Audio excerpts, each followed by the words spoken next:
네, 지금 저희 스튜디오에 임지봉 서강대 법학전문대학원 교수님 나와 계시고요. 또 이준희 기자 함께 있습니다. 자세한 이야기 조금 더 나눠보도록 하겠습니다.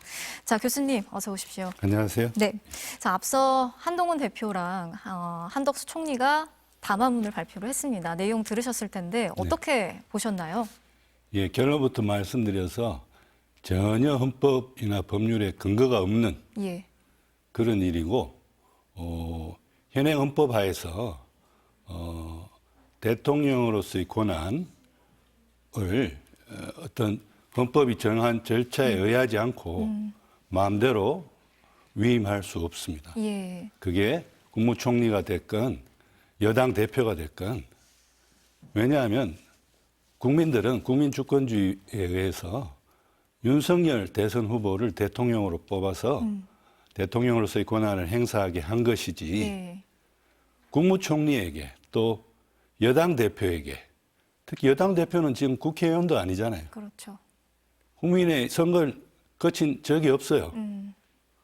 그런 분이 어떻게 국무총리와 함께 대통령으로서의 권한을 행사합니까? 예, 이거는 그야말로 반헌법적인 그러한 일이다라고 생각합니다. 예, 그 담화 내용을 정리하면 탄핵이 또 헌정 중단이다, 질서 있는 퇴진을 해야 한다 이렇게 이야기를 했는데 이 부분에 대해서는 어떻게 보시나요? 전혀 동의할 수 없습니다. 예, 탄핵이란 것은 특히 대통령 탄핵은 대통령이 위헌 위법한 그런 계엄 선포를 통해서 그야말로 헌정 중단을 초래한 거잖아요. 예, 그 헌정 중단을 헌법이 정한 절차에 따라서 막기 위한 제도가 탄핵 제도입니다. 네, 탄핵으로 인해서 헌정이 중단되는 게 아닙니다. 그것은 그야말로 정반대로 헌정 중단이라는 말을 오용하고 있는 예라고 할 수 있겠습니다. 예. 그 국민의힘에서는 이제 직무집행 정지, 윤 대통령의 조기 퇴진을 할 수 있는 방법에 대해서 이제 뭐 오늘은 아무 얘기도 하지 않았습니다만 논의를 하겠다 이렇게 이야기를 했거든요. 근데 법적으로 이게 가능한 겁니까? 불가능한 일입니다. 예, 예. 대통령의 직무 정지에 관해서 헌법상 방법이 있습니다. 유일한 방법은 네, 바로 탄핵입니다. 아, 그래서 우리가 헌법이 정한 절차인 탄핵에 집중해야지 예, 지금 그 이외에 헌법에 근거도 없는 무슨 그러한 대통령으로부터의 권한 위임을 여당이라든지 혹은 국무총리가 권한 위임을 받아서 그렇게 국정을 운영하라고 헌법 어디에도 네, 규정하고 있지 않습니다. 네. 그래서 제가 반헌법적이라고 말씀드리는 겁니다. 예. 그리고 예. 네, 말씀하십시오. 그리고 제가 이어서 말씀드리면요. 네, 그러니까 대통령 직무가 정지될 수 있는 유일한 예가 제가 탄핵이라고 말씀드렸죠. 네. 헌법에 의해서 대통령이 탄핵 소추되면 그 소추 의결서가 대통령에게 전달된 시점부터 대통령은 권한 행사가 정지됩니다. 예, 그러니까 직무가 정지되는 거죠. 네, 그게 유일하게 지금 재직 중인 대통령의 직무를 정지시킬 수 있는 유일한 헌법적 장치입니다. 아, 그러면 그 야당에서는 지금 윤 대통령을 즉각 체포해서 수사를 해야 된다. 그리고 네. 군통수권을 박탈해야 한다. 이런 이야기를 하는데 네. 그 부분은 어떻습니까? 체포를 하게 되는 경우. 예. 제가 이 자리에서도 말씀드렸지만 대통령은 헌법에 의해서 재직 중에는 형사상 소추될 수 없기 때문에 예. 불소추 특권을 누리는데 헌법 84조가 내란이나 외환의 죄를 범한 경우를 제외하고는 네. 이라고 했기 때문에 내란죄에 대해서는 대통령은 다른 일반 국민하고 똑같습니다. 네. 어떤 특권도 없습니다.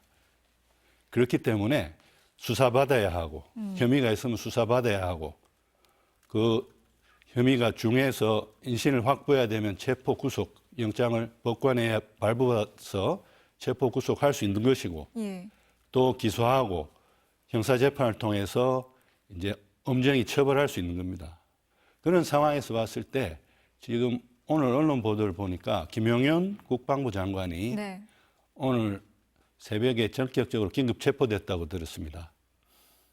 그러면 아마 검찰은 이 내란죄에 해당한다고 본 것 같아요. 예. 그런 혐의가 중하다고 봤기 때문에 체포한 걸로 보이는데 그런데 지금 이때까지 언론 보도를 보면 밝혀진 사실이어야 할 것 같으면 국방부 장관도 대통령의 지시를 받아서 그렇게 했을 것 아니겠습니까? 그렇죠. 심지어 국정원 1차장의 폭로해야 할 것 같으면 대통령이 국회의장, 여야당 대표, 그다음에 여러 국회의원들 13명의 명단을 주면서 체포하라고 지시하라고까지 했다는 그러한 폭로까지 있는 마당에 네. 대통령의 지시를 받아서 움직인 국방부 장관에 대해서 지금 긴급 체포를 할 만큼 중한 그러한 혐의가 발견됐다면 예. 당연히 대통령에 대해서도 혐의가 있다고 볼 수밖에 없는 것이고 예. 따라서 구속이든 체포든 영장을 발부받아서 그걸 집행해야죠. 네. 그리고 신병을 확보한 상태에서 수사를 해야 되겠죠. 예. 그게 바로 헌법 11조가 이야기하고 있는 모든 국민은 법 앞에 평등하다는 그러한 헌법의 평등 원칙입니다. 대통령도 내란의 죄를 범했을 경우에는 모든 국민과 똑같습니다. 예. 대통령도 내란의 죄에 있어서는 법 앞에 평등한 것입니다. 예.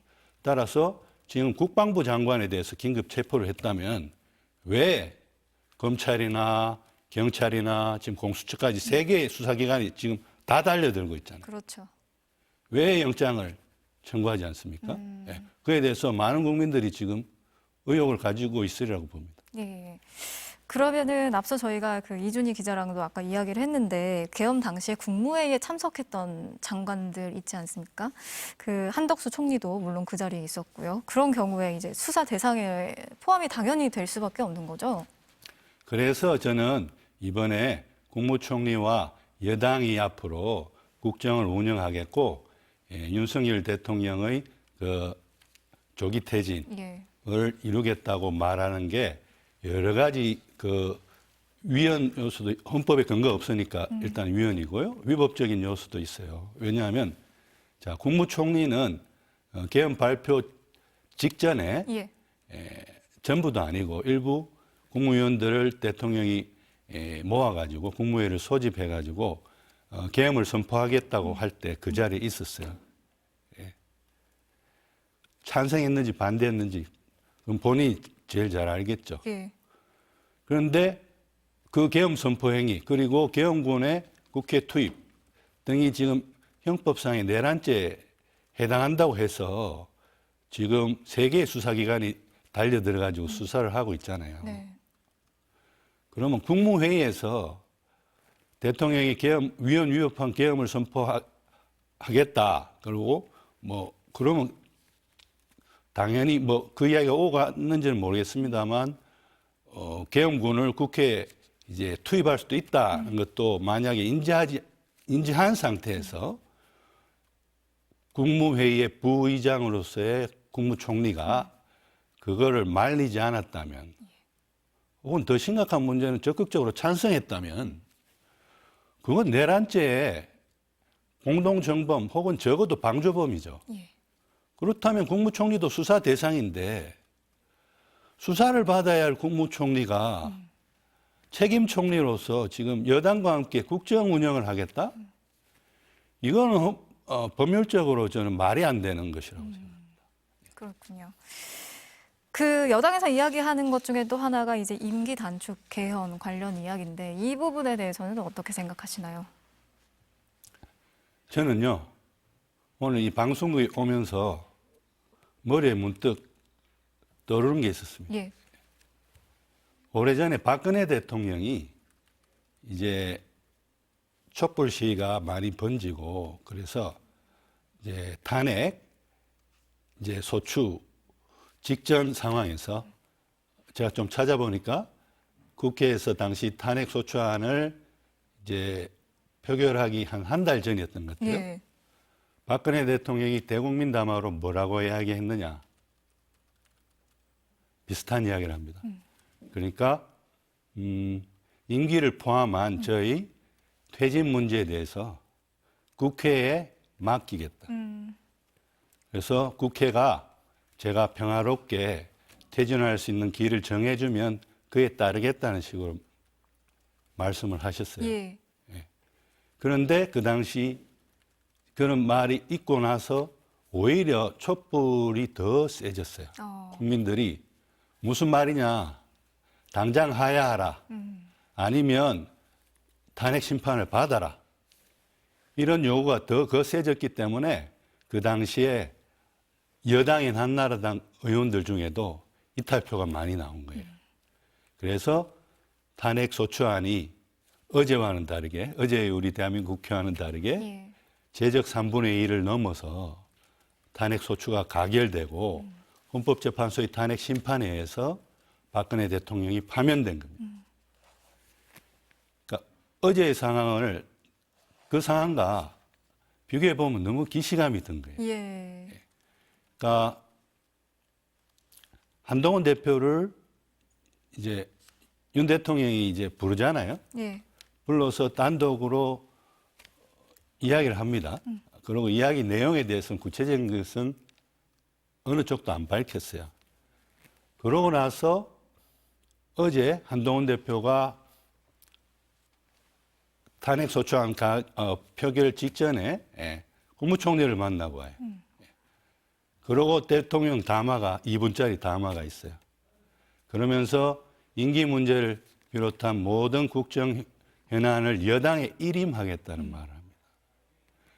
그 윤 대통령의 담화가 수년 전 박근혜 대통령의 담화와 너무 겹치는 거예요. 저는. 그렇네요. 예. 그러니까 임기 문제를 비롯해서 예.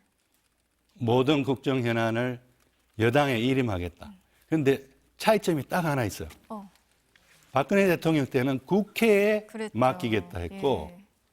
어제 윤 대통령은 여당에 일임하겠다고 우리 했어요. 당에 일임하겠다. 예, 우리 당에 일임하겠다. 예. 그러니까 야당은 지금도 무시한 거예요, 사실은. 네. 예. 그렇게 왜 그러면 여당에만 대고 그런 말을 했을까요? 지금 야당은 어차피 192표가 정해진 거예요. 네. 여당을 설득해서 8표 미만의 이탈표만 나오면 대통령직을 유지할 수 있는 거예요. 탄핵 소추되지 않기 때문에 대통령직을 유지할 수 있고 오로지 윤 대통령의 머릿속에는 일단 탄핵 소추돼서 권한 행사 정지되는 것만 피하자. 그런 생각에 그런 2분짜리 담화를 했던 거고 그 전에 한동훈 대표와의 그 긴급 회동에서 순서 있는 퇴진을 하겠다. 그리고 나는 물러서겠다. 그리고 국무총리를 책임 총리로 하고 여당이 함께 앞으로의 국정을 운영하고 이 혼란을 수습해라. 이런 대화가 오고 갔던 걸로 저는 추측을 합니다. 예. 그런데요, 그거는요, 책임 총리 제도 맞지 않아요. 왜냐하면 이제 대통령제 국가에서 네. 이제 대통령이 국정의 권한을 많이 쥐는데 대통령이 일부러 많은 걸 양보해서 국무총리에게 사실상 내정은 맡기고 예. 대통령은 외교 국방에만 힘쓰겠다 하는 것이 책임 총리제입니다. 그런데 책임 총리제 자체는 법률 용어는 아니에요. 정치학자나 혹은 언론이 만들어낸 말이죠.